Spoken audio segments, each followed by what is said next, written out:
Israel has reportedly launched airstrikes against Iranian military targets in Syria. As per reports, Israeli jets flew very low over parts of Lebanon early Friday, terrifying residents on Christmas Eve, some of whom reported seeing missiles in the skies over Beirut. Syria's official news agency reported explosions in the central Syrian town of Masyaf. Israel launched an aggression by directing a barrage of rockets from the north of the Lebanese city of Tripoli toward the Masyaf area, according to the Syrian Ministry of Defense. It said Syrian air defense confronted the enemy missiles and intercepted most of them.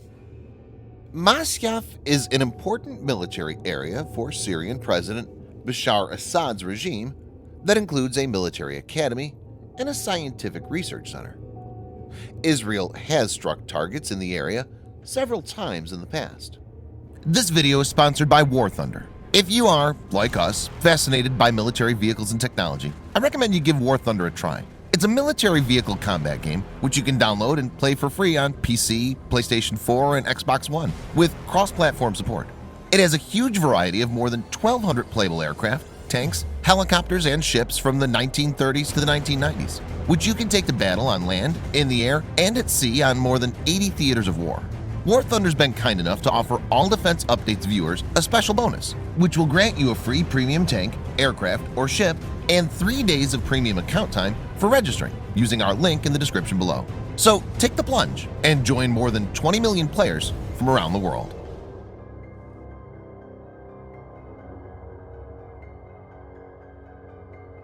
As per a report by Breaking Defense, the U.S. Air Force is currently testing a prototype of its new drone-killing microwave weapon in a real-world setting in Africa.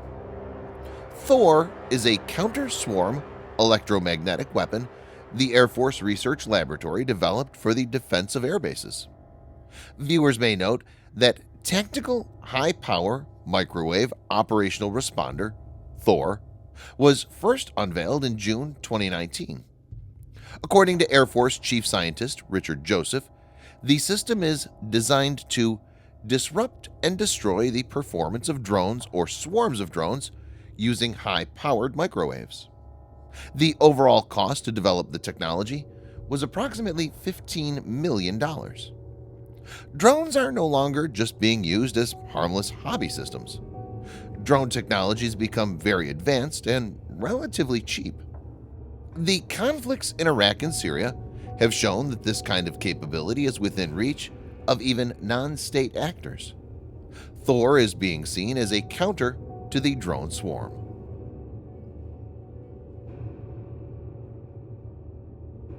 Russian and Chinese strategic bombers flew together over the East China Sea and the Sea of Japan. As per Seoul, the bombers entered its air defense identification zone, and hence South Korean fighter jets were scrambled in response. The Russian Ministry of Defense announced that pre-planned drills were the second joint air patrol in the Asia-Pacific region by the Russian and Chinese air forces, and released a video showing some of the aircraft involved. The footage showed both Russian aerospace forces, Tu-95MS Bear-H, and People's Liberation Army Air Force PLAAF H-6K Badger bombers, as well as Su-35S flanker fighter escorts. This seems to be one part of the total force. South Korea's Joint Chiefs of Staff JCS reporting that a total of 15 Russian and 4 Chinese military aircraft entered its air defense identification zone. The latest patrol notably follows remarks by Russian President Vladimir Putin in October that a Sino-Russian military alliance could not be ruled out, with defense ties continuing to improve as both face significant pressure from Western powers, especially the U.S. on the military, economic, and information warfare fronts. The Tupolev Tu-95, NATO reporting name Bear, is a large, 4-engine, turboprop-powered strategic bomber and missile platform. The Zayan H-6 is a licensed-built version of the Soviet Tupolev Tu-16 twin-engine jet bomber, built for China's People's Liberation Army Air Force, PLAAF.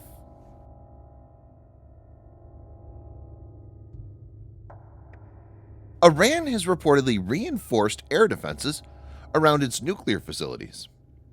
These facilities are potential targets for possible U.S. or Israeli attacks. Viewers may note that the U.S., under the Trump administration, withdrew from the Joint Comprehensive Plan of Action (JCPOA) nuclear deal in 2018 after it alleged that Iran has been misusing the deal. The last 2 years have seen a serious escalation of hostilities. Iran has deployed a relatively capable air defense network relying on indigenous and Russian technologies. It has Russian S-300 PMU-2 and S-200 long-range surface-to-air missile systems alongside the indigenous Bavar 373 and Khordad 15 systems, which also have long ranges.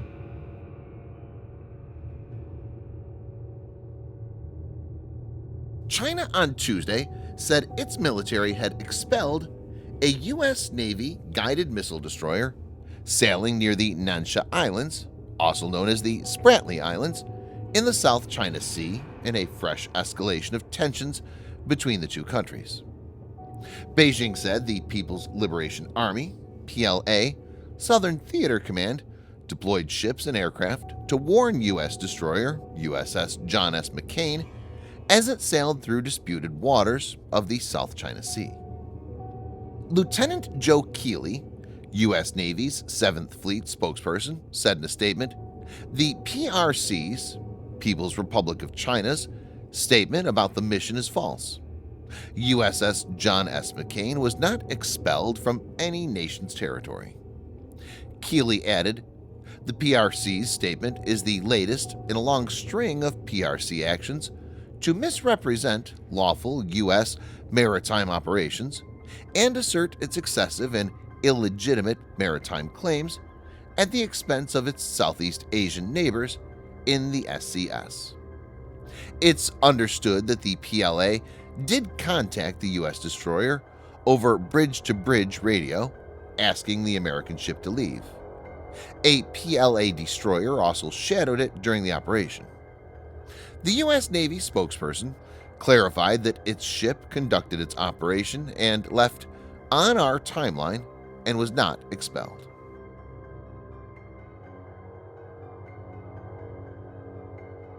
The Defense Department announced that the Army has awarded a $4.62 billion contract to defense giant General Dynamics Land Systems to produce M1A2 SEP V3 tanks for the service over the next 8 years.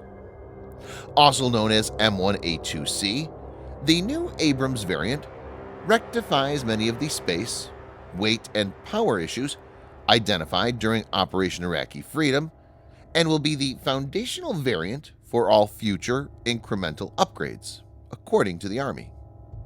The variant now includes an ammunition data link, better infrared sights, an auxiliary power unit APU, passive armor, new explosive reactive armor ERA packages, and a better gun.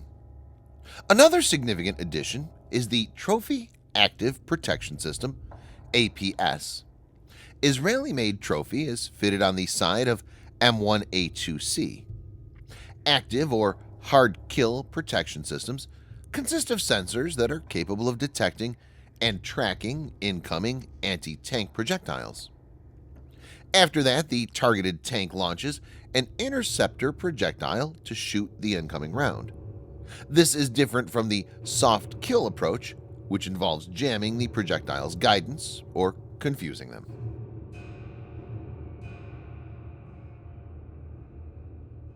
U.S. President Donald Trump has warned Iran against any attack on U.S. military or diplomatic personnel in Iraq. This comes days after suspected Iran-backed Iraqi militia launched a barrage of rockets at the U.S. Embassy in Baghdad. The warning was issued on Twitter on December 23rd. It came after top U.S. national security officials met to discuss options to deter any attack on U.S. interests in Iraq. As per reports, the meeting included Active Defense Secretary Chris Miller, Secretary of State Mike Pompeo, and National Security Advisor Robert O'Brien, who met at the White House. Thanks for watching. Subscribe for more videos like this. Hit the like button if you find the video interesting, and kindly provide your feedback in the comment section. This will help us improve.